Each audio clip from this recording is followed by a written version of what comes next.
सदरील कार्यक्रमासाठी आम्ही शक्यतो सर्वांपर्यंत पोहोचण्याचा प्रयत्न केलेलाच आहे.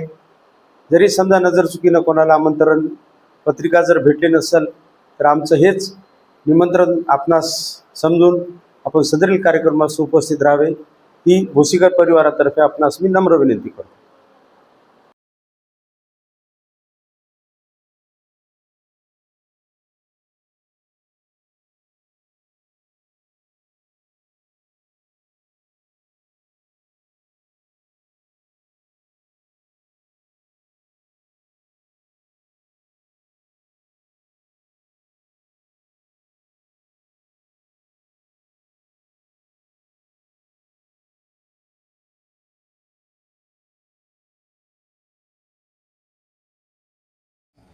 काँग्रेसचे ज्येष्ठ नेते ईश्वररावजी भोसीकर साहेबांना सहस्त्रचंद्र दर्शनाचा योग हा येत आहे. हा दूधशर्करा योग म्हटलं तर संयुक्तिक ठरेल.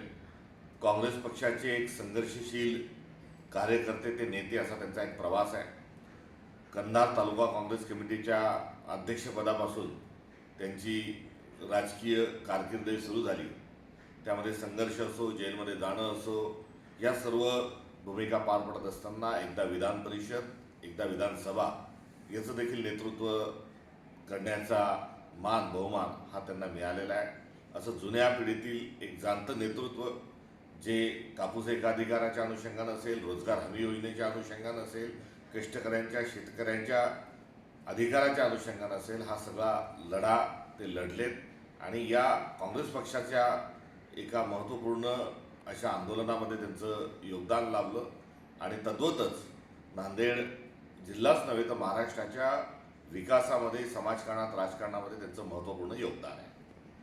मी त्यांना 100 वर्षाच्या आयुष्याच्या सदिच्छा आणि शुभेच्छा या ठिकाणी व्यक्त करतो आणि जसा सहस्त्रचंद्र दर्शनाच्या कार्यक्रमाला आपल्याला सर्वांना सहभागी व्हायचं आहे तशाच त्यांच्या 100व्या वाढदिवसाला देखील मला उपस्थित राहायला आवडेल.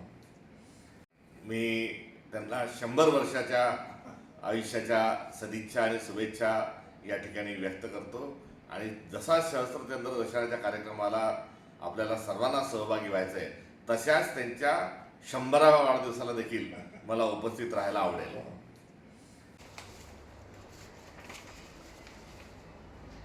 ईश्वर नारायणराव भोसीकर साहेबांचा सहस्त्रचंद्र सोहळा येत्या 3 मेला साजरा होत आहे. मी त्यांना मनापासून शुभेच्छा देतो आणि विशेष करून काँग्रेसचे निष्ठावंत म्हणून त्यांचा या नांदेड जिल्ह्यामध्ये नेहमी त्यांच्याबद्दलचं गौरववाक्य काढलं जातं. नांदेड जिल्ह्यामध्ये अनेक लोक सत्तेच्यामुळे इकडे तिकडे झाले, पण ईश्वर नारायणराव भोसीकर साहेब यांनी एकनिष्ठपणे नांदेड जिल्ह्यामध्ये काँग्रेससाठी काम केलेलं आहे. अनेक पदावर काँग्रेसचे ते राहिलेले आहेत, उच्च शिक्षित आहेत आणि अशा सन्माननीय व्यक्तीचं हा जो सोहळा आहे, हा सोहळा खऱ्या अर्थानं नांदेड जिल्ह्यासाठीच नव्हे तर संपूर्ण महाराष्ट्रासाठी प्रेरणादायी ठरेल.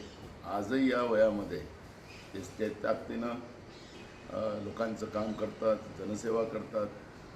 अनेक शैक्षणिक व्यवस्थेमध्ये त्यांचं काम आहे, सामाजिक काम आहे आणि म्हणून त्यांना अजून पुन्हा दीर्घायुष्य लाभो, सुदृढ आयुष्य लाभो ही मी माझ्या कुलदेवतेच्या चरणी प्रार्थना करतो.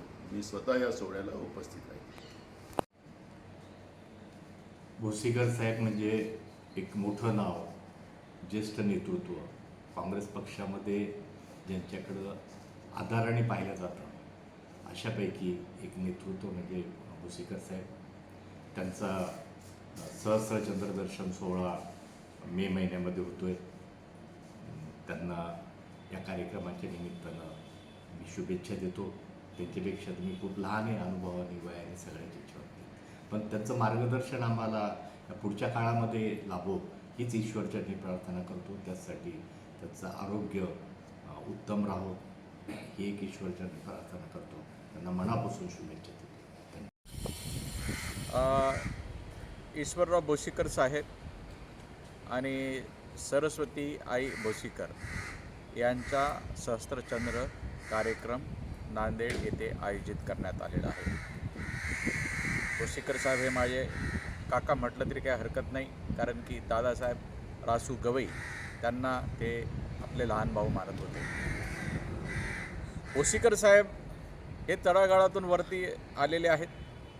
तालुका लेवलच्या पदापर्यंत पासून तर महाराष्ट्राच्या मोठ्या पदापर्यंत त्यांनी सगळे पदं भूषविले आहेत.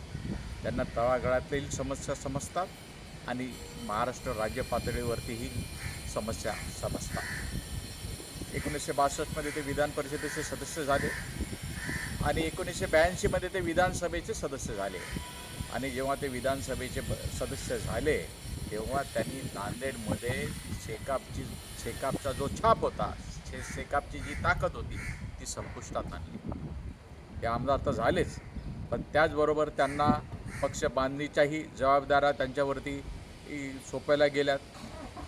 ते भूविकास बँकेचे चेअरमन होते, अनेक बँकेचे चेअरमन होते. वर्ली सागर कोऑपरेटिव्ह हाऊसिंग सोसायटीचेसुद्धा सचिव तथा चेअरमन होते. जेव्हा दादासाहेब रासू गवई हे राज्यपाल झाले तेव्हा ईश्वर काका हे त्यांच्यासोबत शपथविधीला पाटणाला सोबत गेले. त्याचबरोबर दादासाहेब रासू गवई जेव्हा राज्यसभेचे सदस्य होते तेव्हा जो खासदाराला जो निधी असतो त्या निधीपैकी अनेक निधी त्यांनी लोकांच्या कामासाठी, लोकाभिमुख कामासाठी, गरिबांच्या कामासाठी ईश्वर काका भोसीकर यांच्यामार्फत त्यांच्या जिल्ह्यामध्ये दिला. त्यांना व त्यांच्या परिवाराला मी गवई परिवाराच्या वतीनं आणि रिपब्लिकन पार्टी ऑफ इंडियाच्या वतीनं शुभेच्छा देतो. जय भीम, जय भारत.